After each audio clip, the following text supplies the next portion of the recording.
Para finalizar nuestro ciclo de conferencias del foro La investigación agropecuaria al servicio de la sociedad, lecciones aprendidas y retos para el futuro, invitamos al director de investigación y desarrollo de Corpo ICA, Rodrigo Martínez.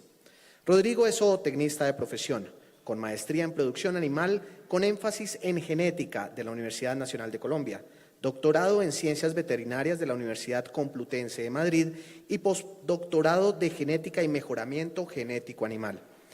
Rodrigo, investigador senior, fue coordinador del Banco de Germoplasma Animal hasta el año 2015, líder de los programas de mejoramiento genético animal y desarrollos en la plataforma de información fenotípica y genotipado de razas criollas.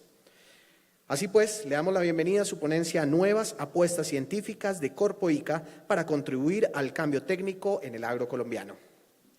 Bienvenido, Rodrigo. Bueno, muchas gracias, Jan. Bueno, sí. Listo.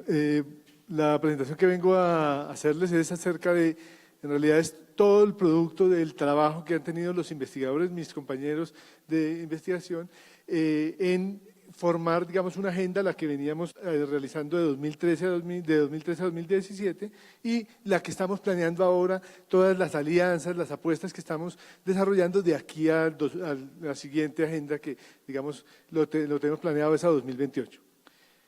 Entonces, el contenido básicamente, un marco estratégico, cómo lo que estamos haciendo lo estamos vinculando o enmarcando dentro de esa estrategia de marco.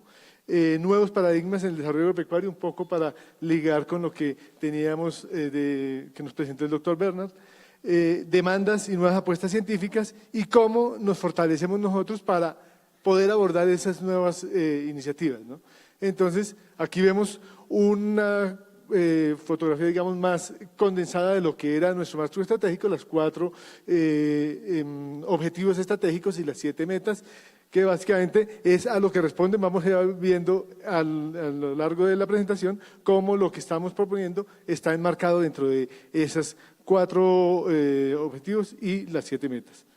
Entonces aquí, como los nuevos paradigmas, un poco hablando sobre lo que nos decía el doctor Bernard, en el tema de agroecología nos toca enfocarnos mucho hacia el tema de multifuncionalidad de la agricultura, ¿cierto? Cómo podemos vincular diferentes estrategias que se han venido desarrollando por separado, vincularlas ya en proyectos que integren temas de biofertilizantes, de bioplaguicidas, de manejo sostenible, ¿cierto?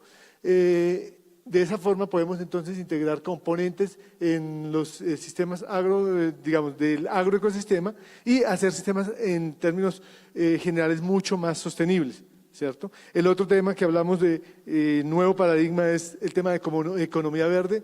Ahí hablamos del tema de biodiversidad y servicios ecosistémicos. Vamos a ver cómo muchas de las apuestas que tenemos en biodiversidad, en uso de la biodiversidad, no solamente en el tema de bioprospección, en bacterias, en hongos, en microorganismos, sino el tema de uso de la biodiversidad para generar nuevos materiales que hagan más eficientes los sistemas de producción. Reducir emisiones de carbono también es un tema muy estratégico para nosotros. Vamos a ver cómo le dedicamos un área importante de nuestra investigación. Y la eficiencia energética y uso de recursos. Y por el otro lado, el tema social. Era un tema que teníamos abandonado hace unos años, pero en los últimos 3 o 4 años le hemos dado un empuje muy fuerte al tema de agricultura familiar, al tema de agricultura urbana y perurbana, y cómo todo esto lo obligamos al resto de cosas que estamos hablando de nuevos paradigmas en el tema de agroecología, en el tema de la transferencia de los sistemas territoriales de innovación, todo esto. Entonces, aquí un poco para ver cómo esas metas que tenemos nosotros, estas 7 metas que teníamos, cómo tenemos unos enfoques específicos y los vamos desarrollando entonces uno a uno. Entonces las metas en el tema de reducir costos unitarios de producción. Efectivamente, como veíamos en la anterior diapositiva, de pronto lo que siempre se busca es incrementar la productividad. Nosotros hablamos ya de reducir costos de producción, mejorar la eficiencia en el sistema y mejorar también la calidad de los productos.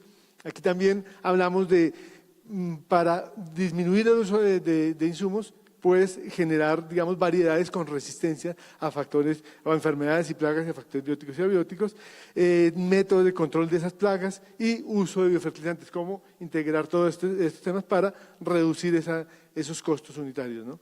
Incrementar el valor agregado es un punto también importante.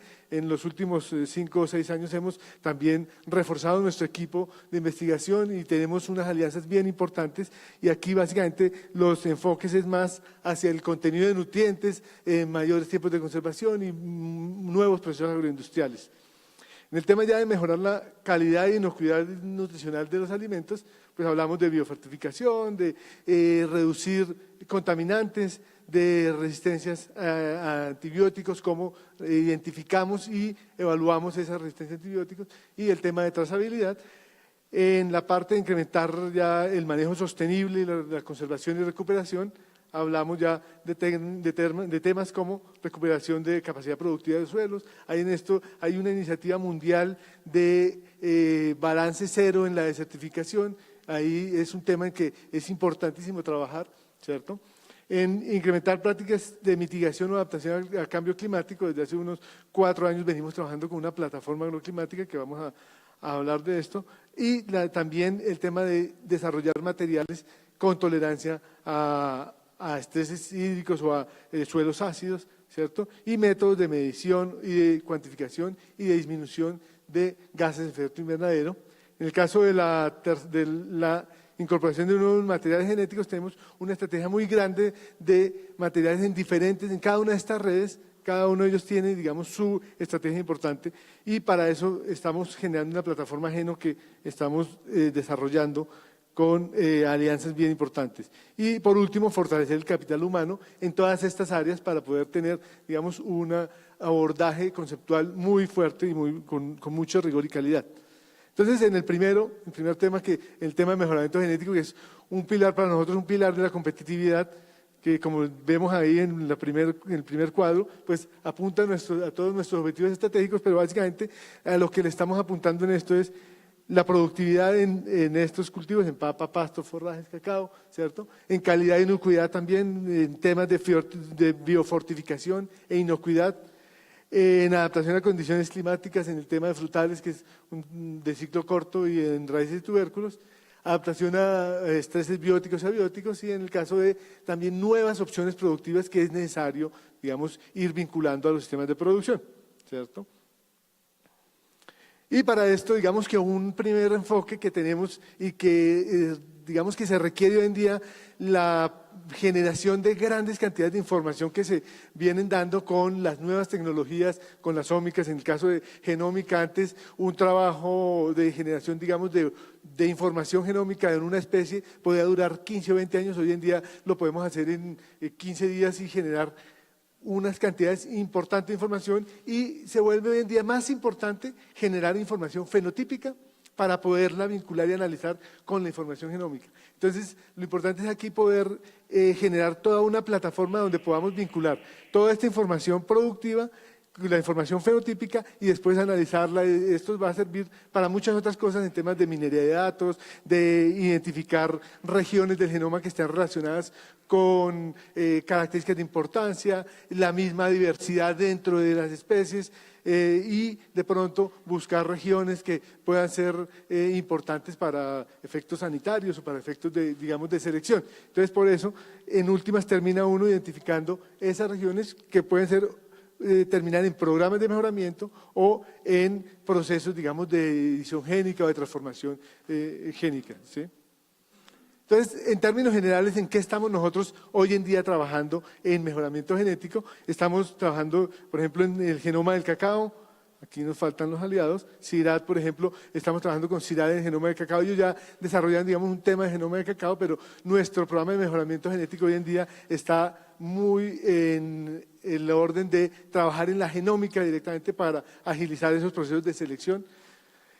En el tema de resistencia de nuevos materiales, en el caso de caucho, forraje, yuca y arroz, de resistencia, digamos, a factores, alcalinidad del suelo, acidez del suelo, digo. En el tema animal, por ejemplo, estamos también con la última tecnología. En este caso hablamos de que tenemos una plataforma genómica, pero ya digamos que es la infraestructura que tenemos para poder aplicarse a otras especies, a otras razas. En este caso comenzamos con la raza Cebú Brahman y estamos desarrollando la misma estrategia en otras razas como la Holstein, Naso Simmental, ¿cierto? Entonces, digamos que es un sistema de información que nos van a permitir tener información de la raza, pero a la vez tomar decisiones sobre selección para mejorar la calidad productiva. Junto con esto también tenemos un proyecto que es más de investigación que nos va a terminar contribuyendo a esta otra iniciativa, que es la secuencia de genomas completos de toros de alto valor genético en las razas en las cuales no hay, digamos, una gran cantidad de información, que es, por ejemplo, las razas criollas en nuestro caso, o razas autóctonas y razas nativas en el caso de Europa, ¿cierto? Es un proyecto con INRA y con Imagine, un proyecto que se llama Imagine Project. Y el banco de genoplasma, que es básicamente la fuente principal de información para esa plataforma Genofeno. Eso es, digamos, como los temas que tenemos hoy en desarrollo. Y temas proyectados, hablamos de un proyecto en GBS para selección genómica en papa, donde hemos tenido un apoyo importante para, en general, todos los procesos de mejoramiento genético con el grupo de mejoramiento genético de la Universidad de Wageningen. En edición génica en arroz tenemos una investigadora que hoy en día está en la Universidad de Cornell haciendo, digamos, todo el proceso de la metodología que se requeriría desarrollar para hacer edición génica y después aplicarla en unos materiales que estamos actualmente en selección con CIAT. El otro tema de genomas para palma, aquí en este caso es importante el tema de que la palma que es más utilizada, que es la Eleades guinensis, ella tiene su genoma completo, pero la Eleades oleifera, que es la nuestra, en realidad digamos que no tenemos esa información y es un trabajo que queremos desarrollar directamente con Cenipalma. Y aquí hay otro tema muy importante, que es el tema de las vacunas. En las vacunas hay unas tecnologías muy novedosas hoy en día, que es irse para atrás en la forma como antes se desarrollaban, y es el tema de vaccinología reversa, que ya uno puede ir al genoma y mirar diferentes epítopes que se pueden utilizar para generar, digamos, esos factores antigénicos, o aún incluso vacunas que son basadas en ADN y que pueden uno utilizarlas. No hay necesidad de digamos, vacunar al animal, sino que se puede utilizar en el alimento o cosas como estas para manejarlo. Y es un trabajo que inicialmente estamos haciendo un proyecto piloto en pollos, pero la idea es para hacerlo para las enfermedades de la reproducción en bovinos. Y otro tema finalmente que estamos trabajando, pensando, ideando con Ángel Research, es el tema de Kikuyu, mejoramiento genético en Kikuyu. Aquí básicamente Kikuyu es de pronto la gramínea más extendida en trópico alto, es casi que la única que manejan más eficientes de pronto los productores, pero hoy en día no conocemos nada de la variabilidad genética del Kikuyu, ni digamos las posibilidades que pueden haber en selección. Y hay una gran oportunidad hoy en día con el tema de edición génica para hacer, digamos, transformación. Listo, ya pasando al tema de agroclimatología en agricultura sostenible. Entonces aquí tenemos algunos temas importantes de planes de adaptación agroclimática. Aquí logramos juntar los dos grupos de investigación de CIAT y de Corpoica en temas de agroclimatología, y hoy en día tenemos una propuesta para planes de adaptación a cambio climático. Tenemos con la UPRA un análisis de riesgo agroclimático para zonificación. Ya hay varias especies, más de 7 especies que tienen, digamos, sus mapas de zonificación. Con el IDEAM un trabajo en susceptibilidad de los territorios a eventos climáticos extremos y unos mapas de riesgo. Esta es una propuesta que se está desarrollando con Finagro para desarrollar un sistema de información de gestión de riesgos agroclimáticos. Otro tema importante es el uso de imágenes espectrales y multiespectrales para diversas aplicaciones en temas, digamos, de cosechas o de plagas y enfermedades, y un desarrollo de alertas tempranas basado para manejo integrado de plagas. En este caso estamos trabajando con asesoría de la Universidad de la Florida. En el tema de agricultura de precisión, aquí quiero mencionar un trabajo que está ya prácticamente financiado, que lo comenzamos a desarrollar ahora con varios países, y es un tema sobre innovaciones de intensificación sostenible en la horticultura, y esto básicamente se va a desarrollar en trópico bajo, en el Centro de Investigaciones Caribia, y básicamente es producir hortalizas en condiciones tropicales, pero en condiciones protegidas. este ya está financiado por Fontagro, y un tema muy importante en el cual estamos incursionando es poder utilizar imágenes satelitales para, digamos, tomar decisiones en términos de, como decía, de estrés hídrico en cultivos, que se va a comenzar con eso, pero también se podría aplicar a temas de, por ejemplo, las plagas y enfermedades, hacer alertas tempranas. Y básicamente lo que queremos hacer con aquí la Agencia Espacial del Reino Unido es trabajar en desarrollar esas ecuaciones de predicción que nos van a poder permitir utilizar esa información posteriormente, que generalmente esa información termina siendo casi que de libre acceso, pero lo que es importante es generar digamos, esos algoritmos que nos van a permitir predecir digamos, la forma para utilizarlos. El otro tema es un biosensor como oferta tecnológica para cadmio. En este caso hay bacterias que pueden utilizarse.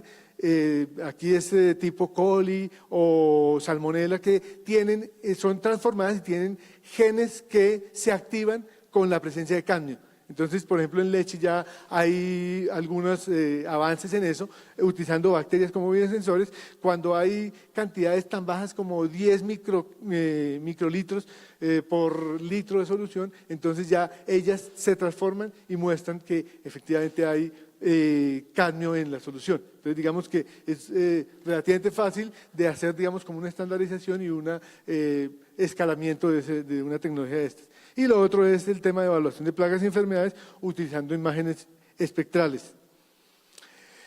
Un tema, como decíamos, ganadería sostenible. Entonces, pensando en el impacto tan grande que tiene la ganadería, estamos enfocándonos en el que debemos de hacerla menos impactante al medio ambiente, y aquí básicamente hemos trabajado con Fontagro en métodos para medir capturas y emisiones de gases de efecto invernadero. Aquí trabajamos con Ecuador, con Perú, con varios países latinoamericanos en poder definir cuáles son los métodos más adecuados y más precisos para ese fin.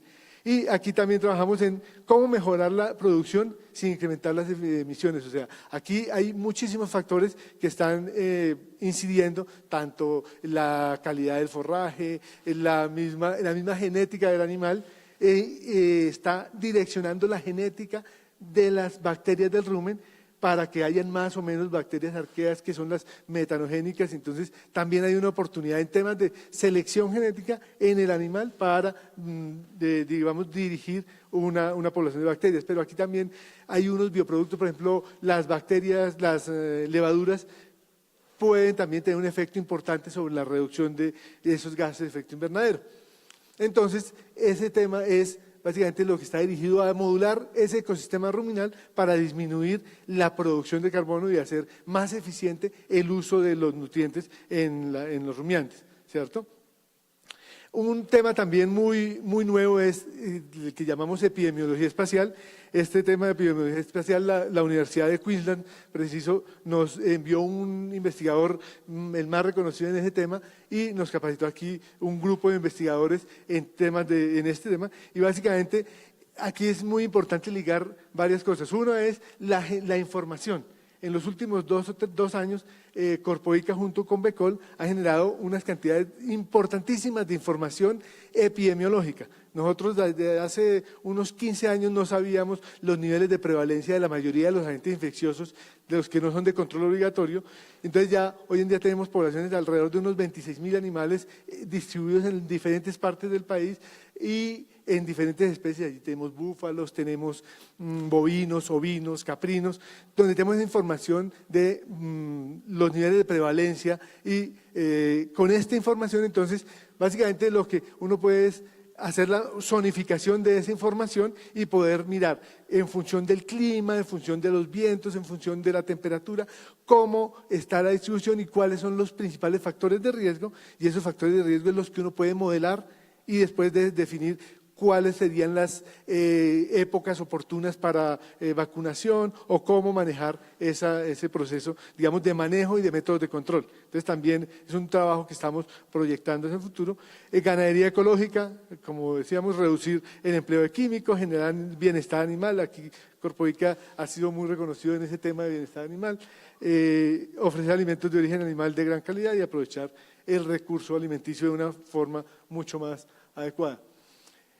Ya en el concepto directamente de la agroecología, aquí hemos venido trabajando con CIRAD un poco el tema de agricultura de conservación y uso de coberturas para disminuir, digamos, o mejorar el balance hídrico. Tenemos actualmente un proyecto financiado por regalías en el CESAR, donde vamos a hacer, digamos, un trabajo de investigación muy grande, evaluando el uso óptimo de diferentes mecanismos de uso del recurso hídrico para sustentar, digamos, mejor la producción agropecuaria, y con esto vamos a generar una información importante en términos, digamos, de índices de evapotranspiración que son muy importantes para determinar la productividad forrajera en términos, digamos, de condiciones, de buenas condiciones agroclimáticas. El otro tema es lo de calidad de fuentes de agua y contaminantes microbiológicos que pueden ser, digamos, manejados para disminuir esos niveles, en este caso en hortalizas estamos trabajando, y estamos aquí acompañados por una institución que es el Instituto Nacional de Salud de Hungría, que nos está acompañando con la parte de las técnicas que ellos utilizan y metodologías para disminuir residuos. Y con la Universidad de Florida estamos trabajando, digamos, en un tema del enfoque de la agroecología que deberíamos de nosotros desarrollar para nuestra institución en los siguientes 10 o 15 años. Otro tema importante, muy importante para nosotros, son los sistemas de información para toma de decisiones. Básicamente aquí es TICs que podemos nosotros, o que estamos desarrollando y que vamos a desarrollar para mejorar la información, la disponibilidad de información y el uso de esta en los sistemas de producción. Tenemos un sistema experto mapa que ese comenzó hace unos 4 años y generó una información importante en términos de riesgo agroclimático en alrededor de 21 departamentos, de 21 municipios en diferentes departamentos y para alrededor de 24 sistemas productivos. También tenemos un SIGWE forestal, que es básicamente cómo está distribuida las áreas de cultivo de forestales en el país y cómo cambiarían en el tiempo, ¿no? Otro tema muy importante es el uso de infrarrojo cercano para determinar la composición de los alimentos o la composición de las materias primas, y aquí ya tenemos una plataforma de información muy importante, muy interesante, que está a disposición de todos los productores y de las personas que quieran accederla. Comenzamos con alrededor de 6.000 muestras cuando se hicieron las ecuaciones de predicción. Básicamente las ecuaciones de predicción, lo importante es que se generaron aquí en el trópico, con materiales del trópico, y entonces tienen una alta precisión para predecir la composición de forrajes tropicales. Aquí tenemos gramíneas y leguminosas tropicales. Hoy en día, después de un año, ya más o menos tenemos unos 15.000 diferentes materiales, y pues esto va creciendo en la medida que los productores siguen enviando muestras y se hacen por medios. Algunas de estas muestras se hacen por química húmeda y se utilizan para enriquecer esa plataforma. Pero cada vez va siendo mucho más precisa la predicción, y esto nos genera alrededor de 14 parámetros diferentes en composición nutricional, y esa información finalmente la podemos utilizar con el siguiente sistema de información, que básicamente es un sistema para balanceo de razones, Dietro, un sistema que ya sabiendo que tiene uno en la composición del forraje, entonces uno podría de una forma más fácil determinar cuál es la suplementación que se requiera. Aquí tenemos también otro SIGWE de caucho que está proyectado. El uso de NIS para composición de suelos, que sería casi que el mismo proceso, pero ya en diferentes suelos. Sistemas de alerta temprana para cultivo de papa y una plataforma agroclimática, que aquí la idea es integrar información de suelo, información de clima, de lluvias, información de este tema que les decía de índices de evapotranspiración, y toda esta información en una sola plataforma que nos permita tomar decisiones para los sistemas de producción. Aquí hay un trabajo también bien importante de este mismo tema de sistemas de información, y básicamente con Mintic, que tiene un convenio de cooperación donde básicamente la idea es tratar de automatizar los procesos de análisis, y también el tema de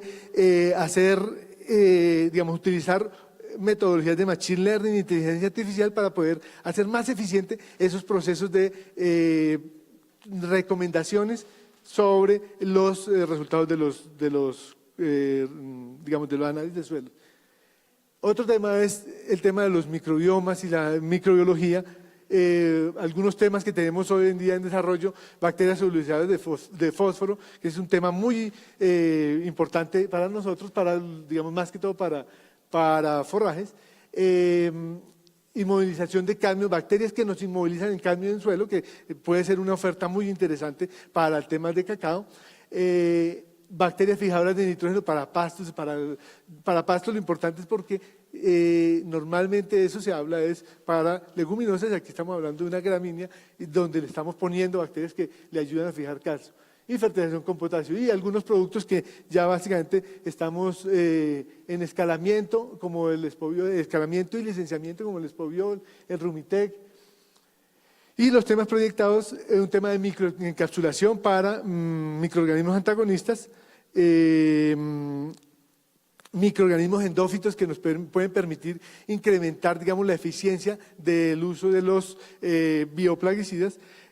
Tema de metatranscriptómica en bacterias tolerantes a cadmio o metagenómica para procesos de fermentación en el cacao, ¿cierto?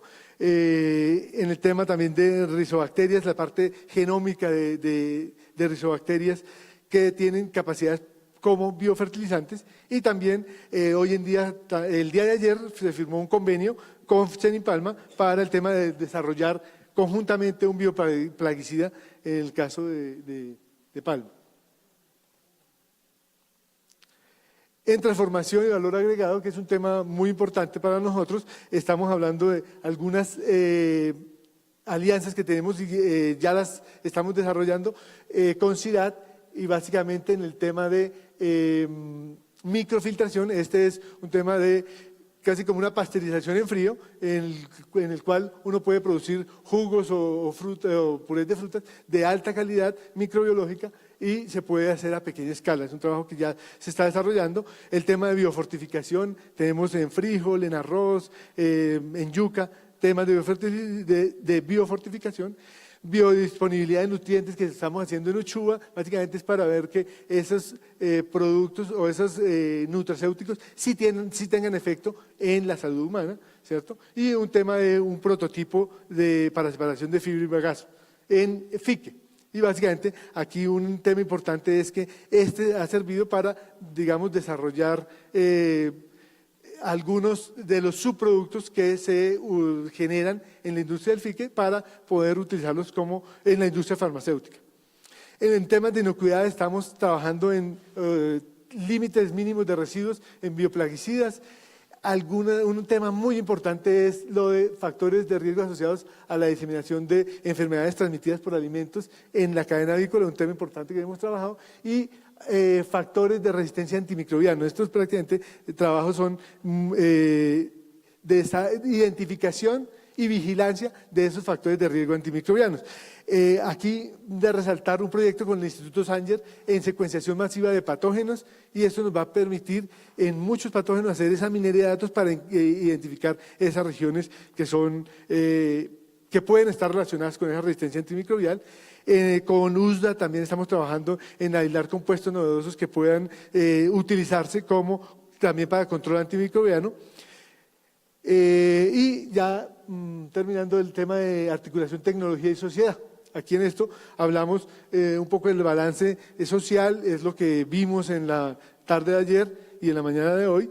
El enfoque de cadena de valor y básicamente es para identificar aquellos cuellos de botella y aquellos puntos críticos en la cadena de valor que hacen perder eficiencia y que esto nos sirve para poder identificar algunos aspectos en los cuales deberíamos de priorizar la investigación y no dedicarnos a una investigación en la parte de producción cuando de pronto el cuello de botella está por otro lado, ¿cierto?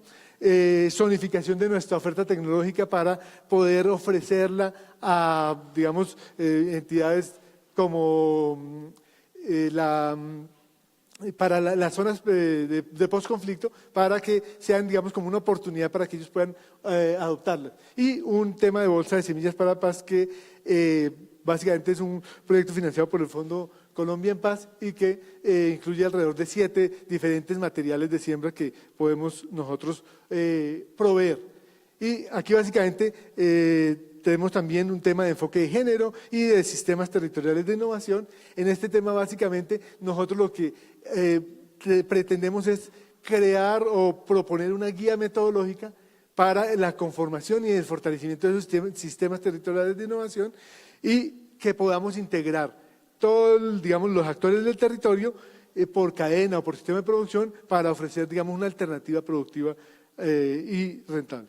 Y en fortalecimiento corporativo, como les decía, ¿qué estamos haciendo nosotros para que tener una masa crítica que nos pueda afrontar todos estos retos? Entonces, aquí en la primera columnita es del 2010 y la otra es del 2017, que es donde estamos hoy en día, y cada color es el área, digamos, en la cual nosotros hemos hecho el fortalecimiento. Aquí de resaltar un tema de, por ejemplo, el de cosecha y post cosecha, que teníamos 2 personas y terminamos, hoy en día tenemos 12 personas. En la parte de manejo sanitario y fitosanitario, que pasamos de 30 a 70 personas. Y en el tema de mejoramiento genético y material de siembra, que pasamos de 17 a 56. Y el tema de socioeconomía, que hoy en día tenemos 20 personas que están trabajando en ese tema muy importante para nosotros.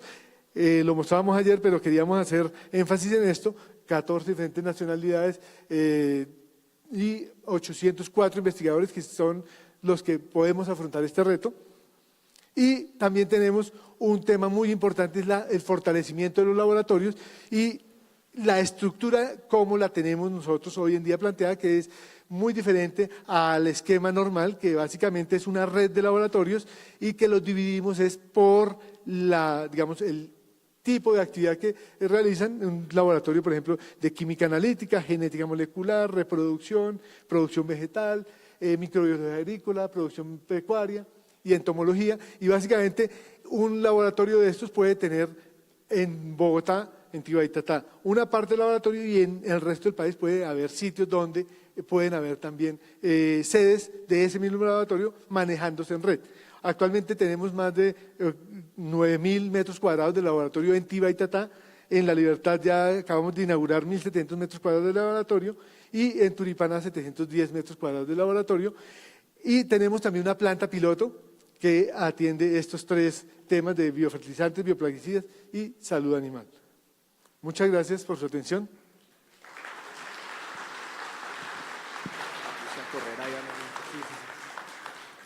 Doctor Rodrigo Martínez, muchísimas gracias por su intervención. Algunos avisos parroquiales. El primero, precisamente sobre las preguntas. Por cuestiones de agenda de presidencia, no alcanzamos a tener tiempo para las preguntas, pero con mucho gusto Rodrigo va a estar en los próximos minutos atendiéndolas en el